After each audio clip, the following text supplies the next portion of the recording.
It will go into the good touch and unsafe touch and safe touch. ಓಕೆನಾ? ನಿಮಗೆ ಗೊತ್ತಿದೆಯಲ್ಲ ಈಗ ಹೇಗೆ ನಾವು ನಮ್ಮನ್ನು ಸೆಕ್ಯೂರ್ ಮಾಡ್ತೀವಿ ಅಂದರೆ ನಿಮ್ಮ ದೇಹ ಇದೆಯಲ್ಲ, ಯುವರ್ ಬಾಡಿ ಇದೆಯಲ್ಲ, ಬಾಡಿ ಇದೆಯಲ್ಲ, ಇದು ನಿಮ್ಮ ಹಕ್ಕು. ಅರ್ಥ ಆಗ್ತಿದೆಯಾ? ಇದು ನಿಮ್ಮ ಹಕ್ಕು, ಯಾರು ಏನು ಮಾಡೋಕ್ಕಾಗಲ್ಲ. ಅರ್ಥ ಆಗ್ತಿದೆಯಲ್ಲ? ಇಲ್ಲಿ ಕೆಲವೊಂದು ಪಿಕ್ಚರ್ಸ್ಗಳನ್ನು ತೋರಿಸಿದೆ, ಕರೆಕ್ಟ್ ಅಲ್ಲ? ಫ್ರೆಂಡ್ ಗೊತ್ತು ಮಾಡ್ತಾರೆ ಇದೆಯಲ್ವ ಇದು. ಸೊ ಇಲ್ಲಿ ಗ್ರೀನ್ ಮಾರ್ಕಲ್ಲಿ ನಾವು ಮಾರ್ಕ್ ಮಾಡಿದ್ದೇವೆ, ಕಾಣಿಸ್ತಾ ಇದೆಯಾ? ಇದನ್ನು ನಾವು ಸೇಫ್ ಟಚ್ ಅಂತ ಹೇಳಿ ಕರೀತೇವೆ. ಏನಂತ ಕರಿತೇವೆ? ರೆಡ್ ಮಾರ್ಕಲ್ಲಿ ಇರೋದೆಲ್ಲ ಅನ್ಸೇಫ್ ಟಚ್ ಆಗಿರುತ್ತೆ.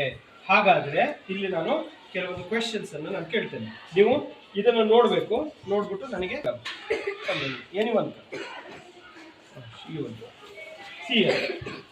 ಇಲ್ಲಿ ಇವಳನ್ನ ಕ್ವೆಶನ್ಸ್ ಅನ್ನು ಕೇಳ್ತೇನೆ. ಹಣೆ ಟಚ್ ಮಾಡಿದ್ರು, it's a good touch or bad touch? Okay. ಈಗ ಇವರು ಬೆನ್ನನ್ನೇ ಹೀಗೆ ಇಟ್ಕೊಂಡಿದ್ದೇವೆ, ಇಲ್ಲಿ ಮಾಡಿ ಇಟ್ಕೊಂಡಿದ್ದೇವೆ. This is good touch. And we are holding her hand. Yes, good touch. ಹಾಗಾದ್ರೆ ಬ್ಯಾಡ್ ಟಚ್ ಯಾವುದು? ಓಕೆ. ಸೊ ಈ ತರ ಮಾಡೋದು ಏನದು?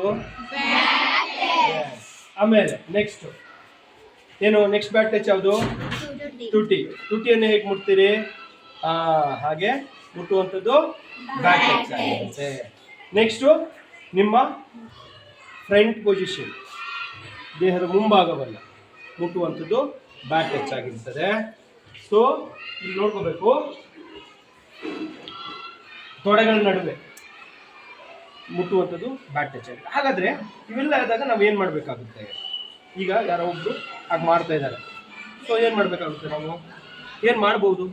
Summon has touching your lips, ಅವಾಗ ನಿಮ್ಮ ತುಟಿಯನ್ನು ಮುಟ್ತಾರೆ ಅಥವಾ ನಿಮ್ಮ ಕೆನ್ನೆಯನ್ನು ಮುಟ್ತಾರೆ, ನಿಮ್ಮ ಪ್ರೈವೇಟ್ ಪಾರ್ಟ್ಗಳನ್ನು ಮುಟ್ತಾರೆ ಅಂತ ಅನ್ಕೊಳ್ಳೋಣ. ಸೊ ಏನು ಮಾಡ್ತೀರಿ ನೀವು? ಓಡೋಯ್ತೀರಾ? ಹೊಡಿತೀರಿ. ಆಮೇಲೆ ನಿಮ್ಗೆ ಸ್ಟ್ರಾಂಗ್ ಆಗಿರ್ತಾರೆ, person has been very strong. ಹೊಡಿಯೋಕ್ಕಾಗುತ್ತೆ ಅವ್ರಿಗೆ? ಏನು ಮಾಡ್ಬೋದು? ಅವರಿಂದ ನಾವು ಡಿಸ್ಟೆನ್ಸನ್ನು ಮೇಂಟೈನ್ ಮಾಡಬೇಕಾಗುತ್ತೆ ಫಸ್ಟು. ಇನ್ನೊಂದು, ನಮ್ಮ ಪ್ಯಾರೆಂಟ್ಸ್ಗಳಿಗೆ ನಾವು ಮಾಹಿತಿಯನ್ನು ಕೊಡಬೇಕಾಗುತ್ತೆ. ಅರ್ಥ ಆಗ್ತಿದೆಯಾ? ಪ್ಯಾರೆಂಟ್ಸಿಗೆ ಮಾಹಿತಿ ಕೊಡ್ಬೋದು, ಇಲ್ಲ ಟೀಚರ್ಸಿಗೆ ಮಾಹಿತಿಗಳನ್ನ ಕೊಡ್ಬೋದು. ಅರ್ಥ ಆಗ್ತಿದೆಯಾ? ಅದರಿಂದ ಏನಾಗುತ್ತೆ? ನೀವು ಸೇಫ್ ಆಗ್ತಾ ಹೋಗ್ತೀರಿ, ಕರೆಕ್ಟ್ ಅಲ್ವಾ? ಆಮೇಲೆ ನಿಮಗೆ ಆದಂಥ ಒಂದು ಹೆಲ್ಪ್ ಲೈನ್ ಇದೆ, ಹೆಲ್ಪ್ ಲೈನ್ ನಂಬರ್ ಅಂತ ಹೇಳ್ತೀವಿ. ಆ ಹೆಲ್ಪ್ ಲೈನ್ ನಂಬರ್ ಯಾವುದು? 1010 ಅಲ್ಲಿ ಹಾಕಿದೀವಿ ನೋಡಿ ಬೋರ್ಡಲ್ಲಿ, ಸೀದೆ ಚೈಲ್ಡ್ ಹೆಲ್ಪ್ ಲೈನ್. ಕರೆಕ್ಟಾ? ಕಾಣಿಸ್ತಾ ಇದೆಯಾ? ಸುಮ್ಮನೆ ಫೋನ್ ಮಾಡೋದಲ್ಲ. ನೀವು ಅನ್ಸೇಫ್ ಅಂತ ಅನ್ನಿಸ್ದಾಗ ನೀವೇನು ಮಾಡ್ಬೋದು? 1098ಗೆ ಫೋನ್ ಮಾಡ್ಬೋದು. ಸೊ ಇದನ್ನು